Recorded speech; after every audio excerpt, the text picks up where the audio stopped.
हे भगवान, कृपया बताएं कि जीव जब गर्भ में आता है तो वह किस पूर्व कर्म के कारण आता है। हे मधुसूदन, प्राणी जन्म के पूर्व गर्भवास का कष्ट भोगता है और जन्म लेते समय भी असह्य कष्ट पाता है। इसके उपरांत वह संसार में रहकर रोग पीड़ा भोगता है।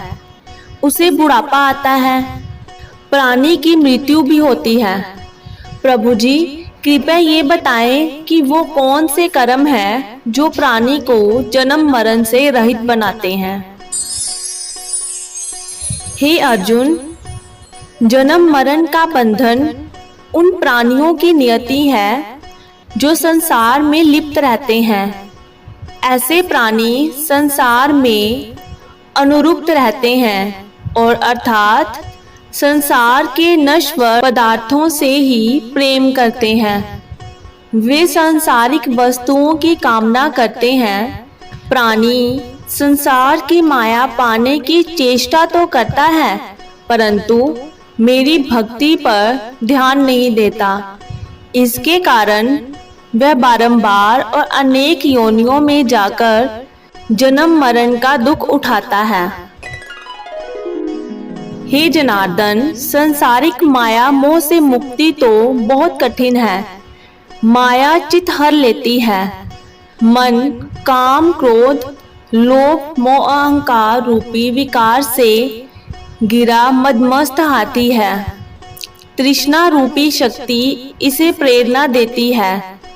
पंच विकारों में अहंकार प्रबल है जो कि प्राणी को नरक में ले जाता है। हे ऋषिकेश, इस मदमस्त हाथी को कैसे वश में किया जाए? मन को भक्ति में लगाने हेतु क्या उपाय करना उचित है? हे धनंजय, जैसे मदमस्त हाथी को वश में करने के लिए अंकुश की आवश्यकता होती है, उसी प्रकार मन को वश में करने के लिए अभ्यास द्वारा ज्ञान प्राप्त करना आवश्यक होता है। भक्ति और ज्ञान बराबर अभ्यास करते रहने पर ही प्राप्त होते हैं।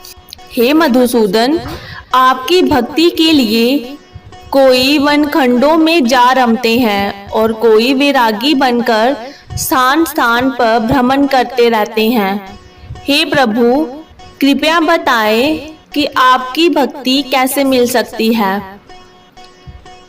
हे अर्जुन, मेरी खोज में वन वन भटकते सन्यासी अथवा स्थान स्थान पर जाने वाले वैरागी मुझे तब तक प्राप्त नहीं कर पाते जब तक उनके हृदय में मेरा निवास नहीं होता। तप अथवा वैराग्य का अहं तो मेरी भक्ति में बाधा डालता है। जटा धारण करने अथवा भस्म लगी वैरागी बनने मात्र से जीव मेरी कृपा का पात्र नहीं बन जाता। अहंकारी को तो मेरा दर्शन सुलभ ही नहीं होता। मैं शुद्ध हृदय वाले अभ्यासी ऐसे जीव को मिलता हूँ जो काम क्रोध मोह ममता और अहंकार से परे हैं।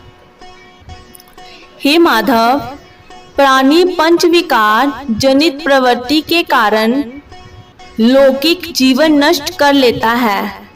हे मुरारी, कृपया बताएं कि वह कौन सा पाप है जिसके कारण किसी व्यक्ति की स्त्री असमय मर जाती है। किन पापों के फल स्वरूप अल्पायु में पुत्र मर जाता है? कौन से पाप के कारण व्यक्ति विहीन हो जाता है?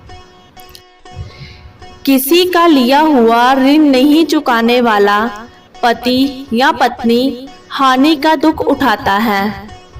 उसी प्रकार किसी की धरोहर को लौटाने वाले पुत्र अल्प आयु में मर जाते हैं।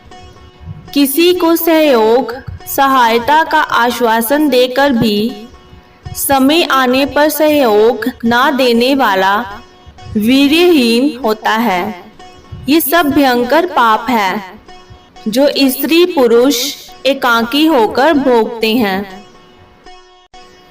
हे दयानिधे, किस पाप के फल स्वरूप प्राणी सतत रोगी रहता है और किस कुकर्म के फल स्वरूप बोझा ढोने वाला जघन्य पशु बनता है।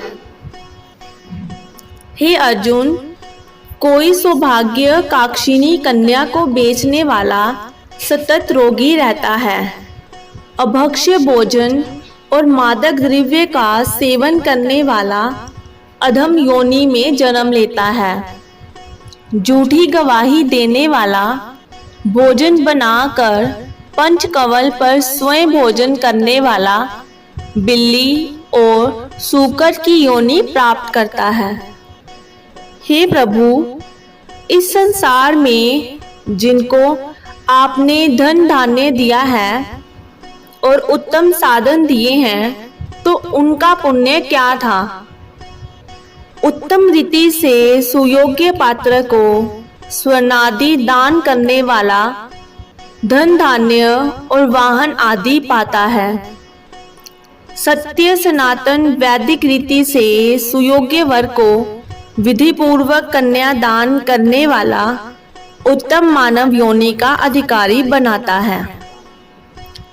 हे प्रभु, संसार में कोई तो सर्वांग सुंदर है और कोई कुरूप है, सो श्रेष्ठ स्वास्थ्य और स्वरूपवान शरीर किन पुण्यों से मिलता है। हे कौन्तेय, पुरुष का रूप स्वरूप नहीं, गुण महत्वपूर्ण है। फिर भी आकर्षक देह संत विद्वानों की सेवा एवं निरंतर ज्ञान की आकांक्षा के फल स्वरूप मिलती है। हे प्रभु, प्राणी धन और संसारिक सुखों से मुंह क्यों रखता है।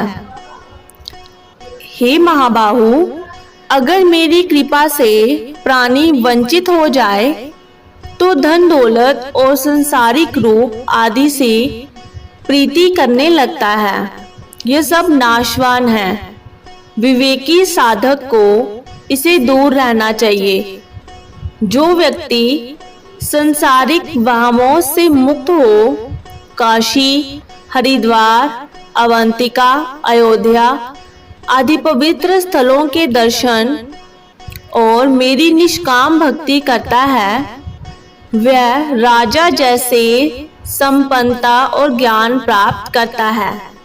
इसी प्रकार विनम्र से दान करने वाला, कामना रहित होकर दूसरों की सेवा करने वाला सदा अपनी आवश्यकता अनुसार धन पाता है। उसकी काया निरोगी रहती है।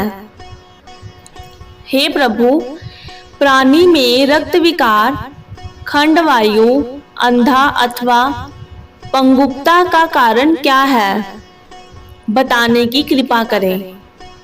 हे धनंजय, मेरी भक्ति से परे माया लिप्त नशे व्यसनों में रत रहने वाला क्रोधी, रक्त विकारी, आलस्य में डूबे दरिद्री, शील संयम रहित खंडवायु जैसे रोग से ग्रस्त होते हैं, पतिव्रत धर्म का उल्लंघन करने वाली स्त्री और संयम रहित पति में पंगुता, ज्योतिहीनता आती है।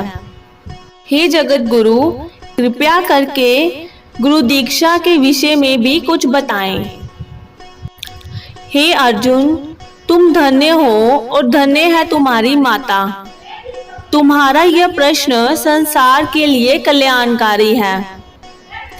हे पार्थ, संयमी और इंद्रियों को वश में करने वाला कोई सिद्ध पुरुष जो ईश भक्ति और परोपकार में लगा हो, गुरु रूप में धारण करे। अपने गुरु के मार्गदर्शन में मेरी आराधना कर व्यक्ति गुरु कृपा से मेरी भक्ति पाता है। ऐसे गुरु से विमुख प्राणी सप्तग्राम को मारने का पाप भोगता है। उसका मुख देखना भी पाप है।